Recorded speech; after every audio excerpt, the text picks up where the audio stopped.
This is video 1, and what we need to do first is we need to discuss this formula S equals ut plus half at squared. It's a very common formula used in physics, and each pronumeral stands for something. So S stands for displacement. Let's go through this. U stands for initial velocity. T stands for time, and A stands for acceleration.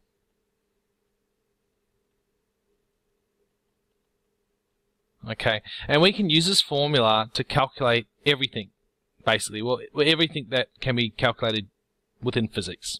All right. So displacement is very, very similar to distance, with a difference. Okay, and the difference being, and we're talking about a rocket traveling up, but let's say our rocket travels up 10 meters, which means when it travels down, it's also going to travel 10 meters before it hits the ground.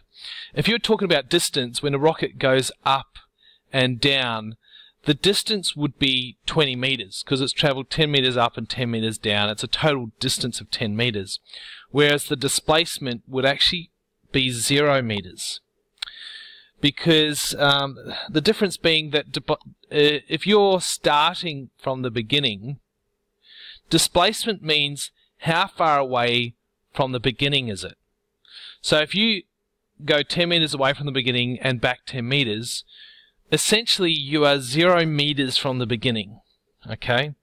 Even though you've traveled a distance of 20 meters. A very difficult concept to get.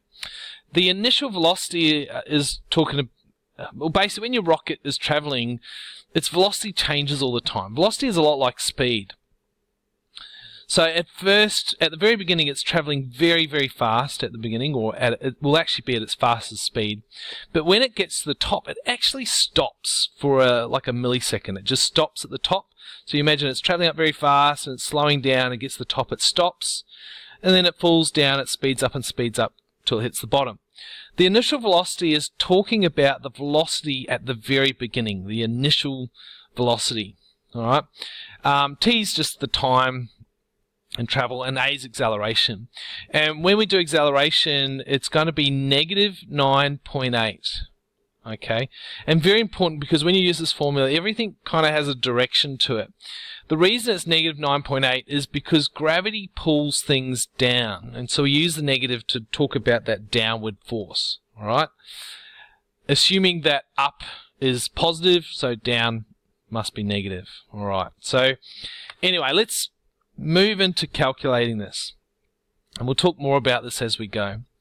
We want to calculate the height that the rocket gets to, and when you get to the stage, you should have timed your rocket.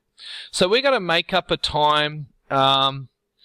Let's make this time, let's do a real easy time of 2 seconds. Okay, let's say it took 2 seconds to travel up and down, and we don't want any of you to get the same time as us. Your time should be should have decimals in it. Okay, probably to 3 decimal places or something like that. All right, so it took us 2 seconds to travel up and down. So we're talking about the time it took to travel up and hit the ground again, which means it took 1 second to travel up and 1 second to travel down. All right, and when you do this, you're actually going to use the time of 1 second, because what we're going to concentrate on is the time it took to travel down. And the good thing about this is if you're talking about the time it takes to travel down, your initial velocity is actually at the top. Because initially, at the top, your velocity was 0, because remember at the top, at the very peak, you have a velocity of 0, and then it traveled down and got faster and faster until it hit the ground. So we're only going to concentrate on the downwards path, right? And we're doing this on purpose because making u equals 0 makes your life easier. Acceleration is always going to be the same, except when we talk about horizontal distances, and we'll get to that soon. So your acceleration is 9.8 meters per second, and your initial velocity is 0 meters per second. The units really don't matter when you're using your formula. Okay, so we're going to grab our formula, and we're going S equals ut plus half at squared. All right. And we're trying to find S. We're trying to find the displacement, or in this case, the distance. So S equals U, which is 0, times 1, plus half, and instead of writing times, I'm just going to use brackets, times negative 9.8 times time squared, so time being 1 squared, right? Now, obviously, your time's not going to be 1, it's just going to be half of whatever your time was. Let's, I'm just trying to find a calculator. I'm not as prepared as I should be. A little bit lost here. Here we go. So if I plug all those numbers in, I'm just going to go 0 times 1 plus half times negative 9.8 times 1 squared equals, and I got negative 4.9, and that'll be in meters. Everything's going to be in meters and seconds. All right.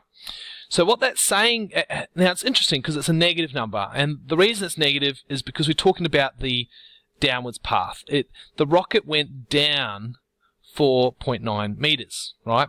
Now that's actually enough information. If the rocket went down 4.9 meters, it must have gone up 4.9 meters. So therefore, the height the rocket reached